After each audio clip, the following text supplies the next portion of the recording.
¿Saben qué? Casa Abierta es una de esas instituciones emblemáticas de la lucha, de la prevención y además de la concienciación, crear conciencia sobre el uso indebido de sustancias controladas, drogas y todo esto, pero con el paso del tiempo, 47 años, se ha ido pues ampliando su protocolo, su carpeta de servicios a la comunidad. Radamés de la Rosa, yo le decía en una conversación hace casi 6, 7 meses, que Casa Abierta tiene pues su impronta junto con Casilda Clemente, la recuerdan, y aquella presencia y participación de la Iglesia Católica. Y hoy celebramos aquí 47 años, Radamés. Ha pasado mucho tiempo. ¿Cómo está Casa Abierta? Bueno, yo a veces le digo a los amigos en medio de broma, casi abierta, pero estamos bien, estamos desarrollando, retornando a la presencialidad después de más de un año, año y medio, por el tema de la pandemia, donde descubrimos una forma de trabajar diferente. Hemos estado trabajando por medio de videollamada, por medio de trabajo en Zoom, o sea, a distancia. Y hicimos una experiencia muy bonita en ese periodo. Y ahora estamos volviendo a la presencialidad. Usted me decía fuera de cámara que, bueno, yo le cuestionaba, ¿no? Y usted me corroboraba, que en los inicios, en la génesis de esta institución, pues surgió de la mano de la Iglesia Católica, sobre todo de la mano de la, si se quiere, apegado a la doctrina social de la Iglesia, de la mano de la parte social, con Polanco Brito, ¿no? Hugo Eduardo Polanco Brito.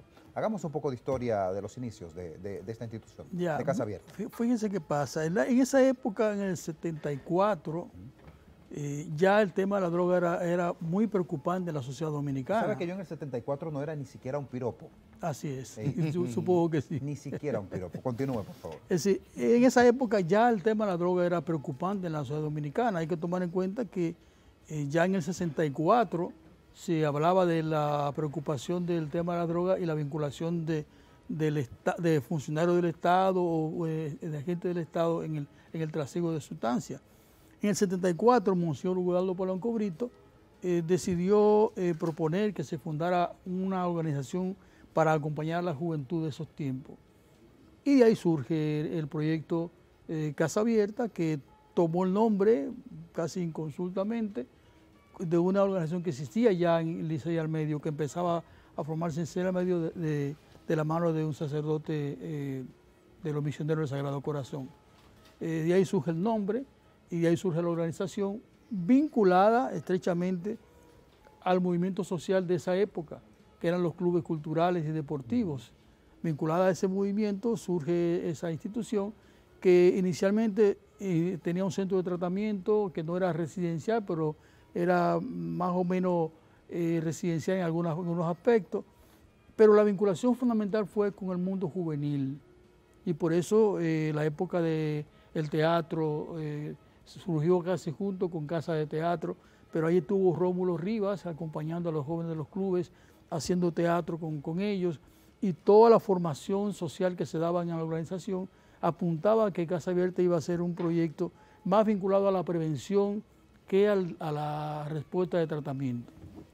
De ahí recuerdo el movimiento juvenil cristiano, que en aquellos años fue un boom, sobre todo para tratar de ofrecer alternativas a los jóvenes en función de la realidad que vivían día por día. De repente hoy, ¿cómo la gente conecta con Casa Abierta? Porque usted está hablándome de lo que es en esencia a la actualidad, pues no sé por qué trato de hacer, si se quiere, un paralelo, un símil con Hogar Crea. No sé qué tan desvinculado están. Somos organizaciones dirigidas al trabajo de la droga, pero muy diferentes. ¿Cómo no? Hogar Crea es una comunidad terapéutica. Okay. Es decir, su enfoque fundamental es atender a las personas que usan sustancias. En el caso nuestro tenemos la atención a esas personas de manera ambulatoria, no somos una comunidad residencial. Y además nuestra visión es mucho más amplia porque entendemos que enfocarse solamente en el tratamiento implica olvidar que estamos actuando a la consecuencia y lo que hay que hacer es actuar a las causas del fenómeno. Eso, lo que hay que trabajar es en la prevención, en lograr que la política pública del Estado sea diferente, sea una política más centrada en el ser humano y no en la sustancia. O sea, hay diferencias fundamentales, pero surgieron muy cercanas, uno en el 74, nosotros y ellos en el 75. Señor de la Rosa, ustedes han precisado el hecho de que durante la pandemia por la COVID-19 ha aumentado considerablemente el uso de las drogas. ¿Tenemos cifras y qué cantidad han percibido ustedes desde esta entidad?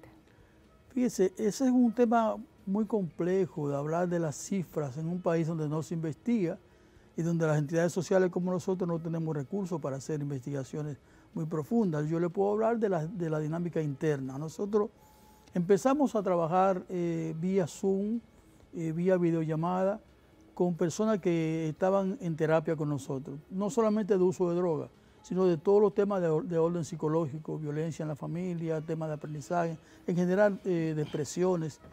Empezamos a trabajar de esa manera. ¿Y qué encontramos? Que inicialmente teníamos duda de que la gente iba a responder a ese mecanismo tan a distancia. Nosotros mismos no teníamos ninguna experiencia a ese nivel. Pero cuando empezamos a trabajar, nos dimos cuenta de que la gente estaba feliz de trabajar desde su casa por una videollamada, porque no tenían que arriesgarse a asistir a una organización, no tenían que movilizarse con el tránsito, era complicado para ellos. Entonces empezaron a surgir una gran cantidad de demandas en todos los renglones del trabajo. O sea, por ejemplo, en el tema de droga, personas que ya habían terminado su tratamiento, de repente por la tensión del momento, por la presión que implicaba la pandemia o que implica todavía, pero en esa época con los toques de queda temprano, con la limitación de moverse, esa gente entró de nuevo en tensión y mandó a pedir ayuda y llamó para pedir ayuda. Se nos incrementó más de un 100% la demanda de la población en todos los temas que tienen que ver con psicología. ¿Por qué? Porque es lógico, cuando usted está en una situación de tensión, de miedo, de ver que se mueren las personas, la gente entra en pánico, se asusta y llega un momento en que desarrollan conducta depresiva. Entonces, en esos casos, el trabajo a distancia fue fundamental para esta población que encontró una vía de cómo conectarse con el área de la psicología sin tener que exponerse a la pandemia. Radamés, puntualízanos por favor, ¿se incrementaron entonces el uso de drogas controladas, ilícitas, en esta pandemia que ya alcanza casi los 2 años? Sí, hay una afirmación de la OMS que señala que la pandemia es una parte, la pandemia de salud mental que nos viene encima es otra que hay que tomar en cuenta. Nosotros encontramos que muchas personas que, y como ya mencioné, que habían dejado de consumir o que habían dejado el tratamiento, de repente regresaron a pedir ayuda por la situación que se les presentaba. El incremento fue sorprendente para nosotros. Personas que antes nunca habían ido a casa abierta llamaban. Todavía hay personas que llaman y dicen, no, yo no quiero ir presencial, yo quiero que me vean por videollamada. Han descubierto que tienen una forma de conectarse cara a cara con un profesional para tratar sus problemas y lo quieren hacer desde la comunidad de su hogar. No quieren coger el tránsito, no quieren llegar allí a hacer horas, sino que a la hora correcta se conectan por vía Zoom o por videollamada y tienen la conexión con la persona que les atiende. Y eso ha implicado un cambio en la forma de trabajar de la organización, que ahora tiene la parte presencial y esa parte a distancia que se ha ido desarrollando. Pero yo vi que ustedes tabularon y me enviaron un cuadro que a mí me llegó y de verdad que el incremento es preocupante. Sí, es preocupante porque, mire, cuando se produjo la conquista de América, uno de los fenómenos mayores que se dio fue el uso de alcohol en los indígenas, por la tensión que vivían en ese momento. Cuando la humanidad está en tensión, está en problemas, tiende a buscar salidas que le ayuden a olvidarse de esos problemas. Entonces el consumo de sustancias, de alcohol sobre todo, pero también de marihuana, de cocaína, de heroína, los medicamentos controlados que se usan para fines de tratar la salud, pero que se usan también de manera inadecuada. El aumento de esos renglones, obviamente que no tenemos las estadísticas de todo el país, pero sí la nuestra, que nos dicen cómo aumentó la demanda y cómo la gente llama en medio de la tensión que le implica este momento de la sociedad dominicana. Veo la promoción que tienen ustedes ahí y habla de constituirnos en una vida plena y tener más, si se quiere, apertura para poder hablar las cosas, ¿no? ¿Qué tanto usted siente que cambia el hogar en medio de alguien que consume estupefacientes? ¿Cómo se transforma todo el esquema? Eso es un esquema terrible lo que le ocurre. Una familia que tiene una persona con adicciones tiene una situación muy difícil, ¿Por qué? Porque la persona adicta, la persona dependiente de sustancias, pierde totalmente el control de su vida. Y su vida es para consumir. Y no quiere hacerlo, pero tiene que hacerlo porque tiene dependencia. Es una cosa que tenemos que entender, que el consumo de sustancias es un problema de salud, que es un problema que hay que atender médicamente, psicológicamente, psiquiátricamente. O sea, hay que atender al ser humano y no hacer lo que estamos haciendo en el país, en casi todo el mundo, excepto en Europa, que hay mucho más avance, y en algunos países del continente como Uruguay, que hay más avance. En todas partes creemos que el adicto es un peligro, que el adicto es alguien que nos va a agredir, que nos va a hacer daño. Y entonces la ley nuestra lo que hace es que lo mete a prisión. La ley nuestra establece que la simple posesión de sustancias ya es un delito. O sea, usted lo encuentra con una pequeña, la cantidad que sea, es un delito. Entonces, por el lado viene el procesamiento judicial, la prisión. La mayoría se queda fuera del sistema porque la corrupción se lleva su gran tajada. Cuando se agarra a una persona con una pequeña cantidad de droga, los agentes que están en el terreno chantajean, piden dinero y la persona no es procesada, pero ahí viene la familia a buscar los 5 o 10 mil pesos para sacar al muchacho de la policía. Ahí viene el problema de cuando está preso.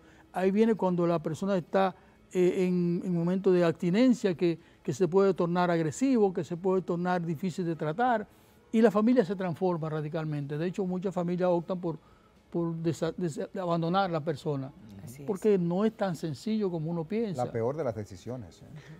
Es una decisión desesperada. Sí. Mucha gente se compromete hasta el final con el paciente, pero otros dicen, no puedo.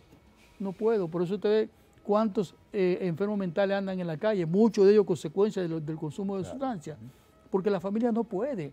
No hay en este país la estructura social de salud que permita atender a un paciente de uso de droga o de un trastorno mental. Y que se pueda desarrollar un acompañamiento sistemático también ante esta realidad. Por supuesto que se puede, solo que nosotros tenemos un sistema de salud muy anquilosado, muy pobre, con muy poca inversión. Entonces, ¿usted sabe cuánto se invertía en el año 2013 en salud mental en República Dominicana? Se invertía el 0.8% del presupuesto de salud. Y ese 0.8% era la mitad para costear los gastos del hospital psiquiátrico.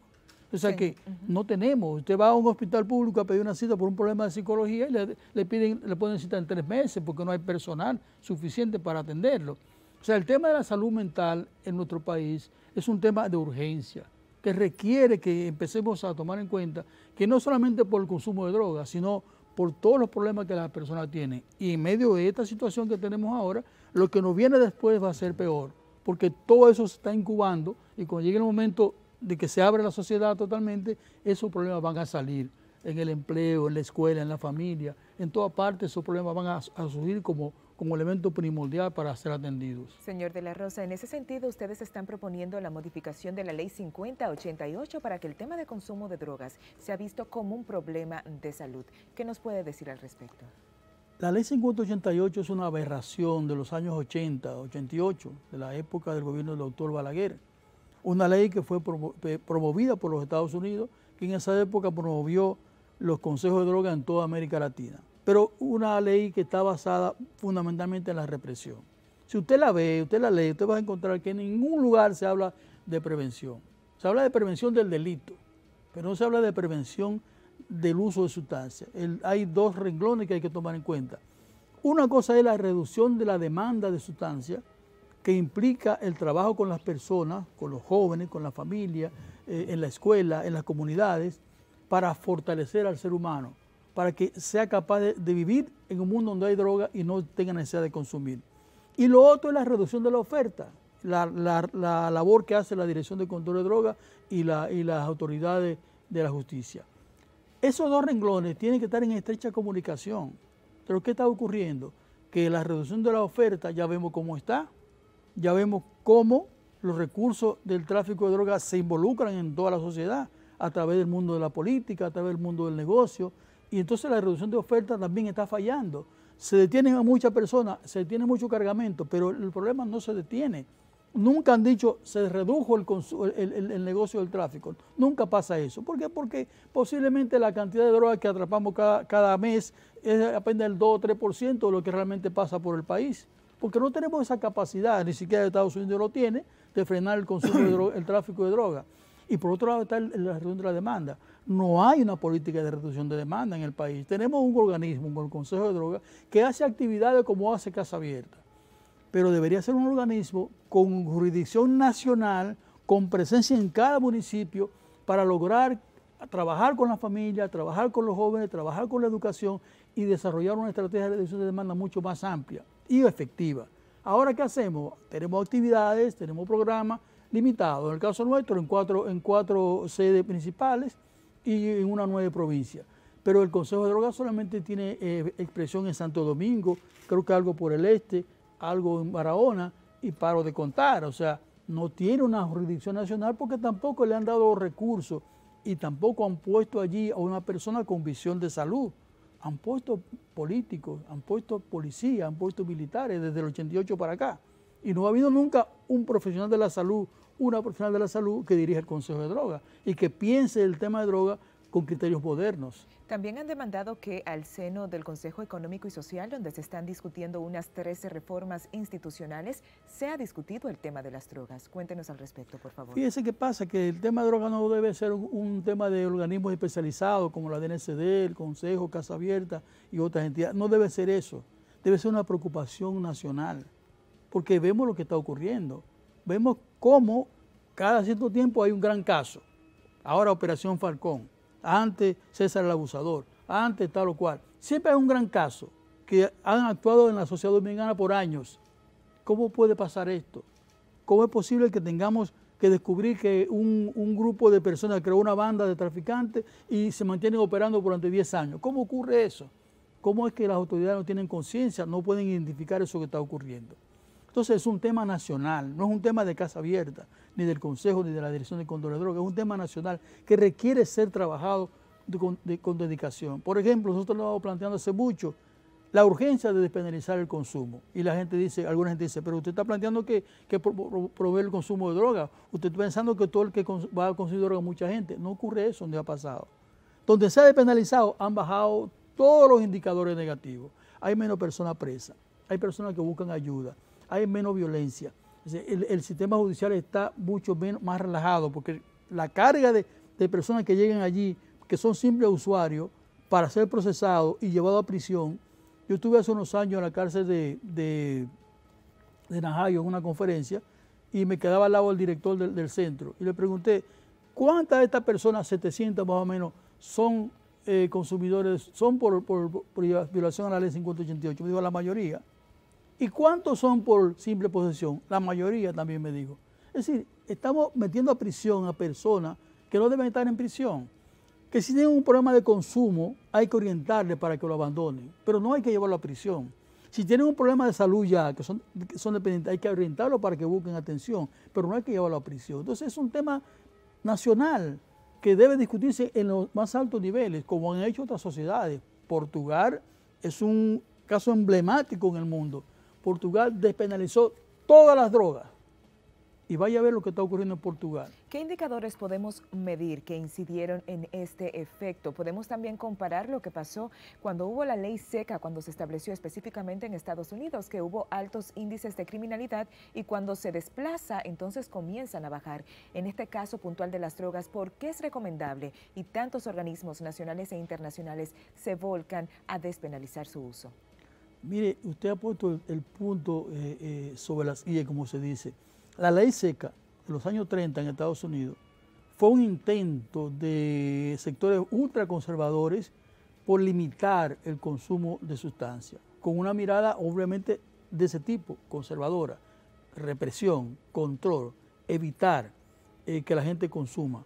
Hay una sentencia de la Corte Colombiana de Justicia que señala, el Estado puede, aquí el abogado puede decir, el Estado puede dictarle normas a las personas en relación con las demás de la sociedad. O sea, yo tengo límite para moverme en relación con los demás, pero no puede dictarme normas con relación a mi propia persona, a mí mismo. No me puede prohibir cosas que yo hago que no afectan a otra persona. Eso dictó la ley, la justicia colombiana en un caso que le presentaron de droga justamente. Pues en Estados Unidos se aplicó la ley seca las consecuencias lo sabemos. Y hubo que volver otra vez a permitir, a regular el consumo, no a prohibirlo. ¿Qué pasó entonces? Que vino un sector ultraconservador y le ideó la ley seca para todo el mundo. Y entonces impusieron, vía la Convención de Naciones Unidas, toda una serie de prohibiciones a todo el mundo, con presiones de todo tipo. Si tu legislación no tiene este criterio, no te damos la ayuda tal. Presiones diplomáticas, presiones militares de todo tipo, para que la sociedad del mundo, todo en América, asumiera esa mirada de las drogas. ¿Y de dónde venía esa mirada? Del rechazo a los latinos, del rechazo a los mexicanos, del rechazo a los chinos, del rechazo al inmigrante.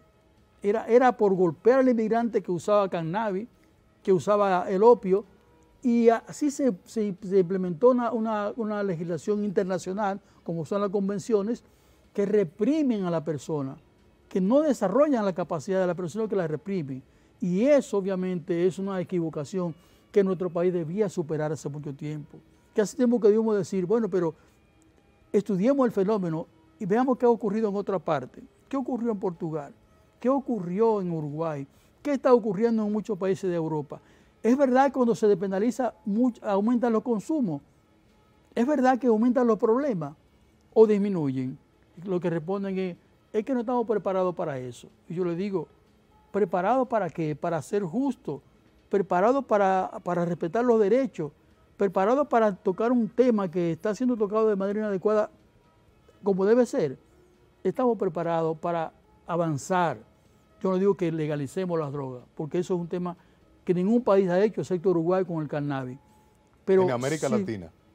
En el mundo, ningún país ha legalizado la droga. Solamente Uruguay en el mundo tiene una política de control de sustancias legal con el cannabis, que es una ley novedosísima, que todo el mundo está pendiente a ver qué va a ocurrir allí. Pero en el mundo entero ¿Con el gobierno de Mujica?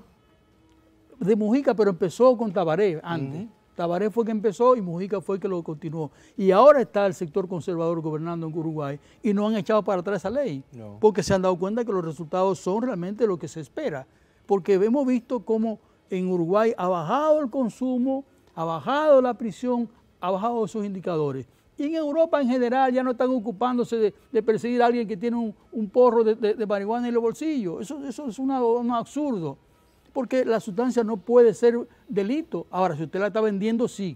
Pero si usted la está usando, no debe ser un delito. En ninguna parte del mundo eso pasa. Radames, debemos tratar las adicciones como una enfermedad mental. Es un problema. No como tú dices, no como un delito, como un ilícito. Sí. Hay que tomar en cuenta que las sustancias son ilegales. Entonces, tenemos que delimitar el renglón del tráfico, del negocio de droga, con el renglón del uso de sustancias. Sí, tenemos que diferenciar ambas cosas. No podemos mezclar las dos cosas. Una cosa es una persona que tiene droga en cantidad para vender, que usted le hace un allanamiento y encuentra que hay cantidad de droga en su casa o en el lugar donde está trabajando. Y otra cosa es un ser humano que tiene una necesidad de consumir sustancias porque tiene un hábito o porque tiene una adicción. Porque la droga, usted empieza a consumirla de manera ocasional. Casi todo el mundo consume uno que otro sustancia, un trago de whisky, una copa de vino en la comida, algo fin de semana. Así mismo pasa con las sustancias ilegales. Las consumen de manera ocasional. Le llaman porrito, un porro. Un porrito en cannabis. Sí. O en el caso de otras sustancias tiene otras connotaciones, porque por ejemplo la heroína es una droga muy dura que se inyecta. Sí. Pero el consumo de cannabis, por ejemplo, en el mundo se está dando cuenta que no es un gran problema para la mayoría de las personas. De hecho, hasta es terapéutico en ciertos casos. No, el cannabis tiene componentes terapéuticos que se han ido creando ya. Incluso el país debería avanzar en esa dirección. ¿Por qué? Porque usted genera una industria. Es un asunto, creo que de desconocimiento. De desconocimiento y falta de interés. Falta de interés. Claro. Porque si tuviéramos una legislación sobre el cannabis, pudiéramos producir medicamentos de base al cannabis, que son importantes para muchos temas de salud, como la epilepsia, como son los problemas degenerativos también. Degenerativos. O sea, hay una cantidad de sustancias que pueden sacarse del cannabis, que no es fumar marihuana, que es el nombre que se le puso popularmente. No es fumar cannabis, es extraer de allí sustancias que se produce un medicamento y que sirve para la sociedad. Eso es un absurdo que sigamos prohibiendo ese mecanismo. Ya aquí en el país llegan las sustancias, los medicamentos. La gente lo compra en Estados Unidos y lo trae y lo usa. ¿Por qué no podemos tener la industria nacional produciendo sus medicamentos y la gente atendiéndose directamente con menor costo? Y muy buena medida, la verdad, y muy sabia. Bueno, Radames, señor. finalmente, Liz, perdón, Claro. que ya vamos a entrar a la fase de despedirte. ¿Tienen ustedes alguna actividad especial, pese al distanciamiento social, con motivo de los 47 años, al 47 aniversario de Casa Abierta? Bueno, el 47 aniversario nos encontró en medio de la pandemia, es julio, estamos en septiembre. Sí. Estamos en la fase justamente de ir avanzando en la programación para cerrar el año, Sí. que cerramos a final de noviembre, y entonces arrancar ya en enero con una nueva programación. Por ahora estamos reabriendo. Sí. Por ejemplo, ya hemos reabierto la ludoteca, Ujú. que es un espacio que tenemos en el barrio Simón Bolívar para niños de la comunidad y su familia, que van allí a jugar y a educarse de manera presencial. Ya hemos abierto eso. Ya estamos recibiendo pacientes. Usted va ahora a la Casa Abierta y encuentra el salón lleno de niños con problemas de aprendizaje que se han agudizado en esta época Sí. para ser atendidos allí. Es una etapa de reencontrarnos con la gente de nuevo en la que estamos. Está bien, Señor muchas gracias. Radamés de la Muy Rosa, bonito, muy bien. gracias por habernos acompañado, por todas las informaciones brindadas y por supuesto por ese 47 aniversario de Casa Abierta. A sus órdenes siempre. Muchas gracias a ustedes. Gracias a usted, bien, usted sabe que esta es su casa. Gracias. Gracias por habernos acompañado.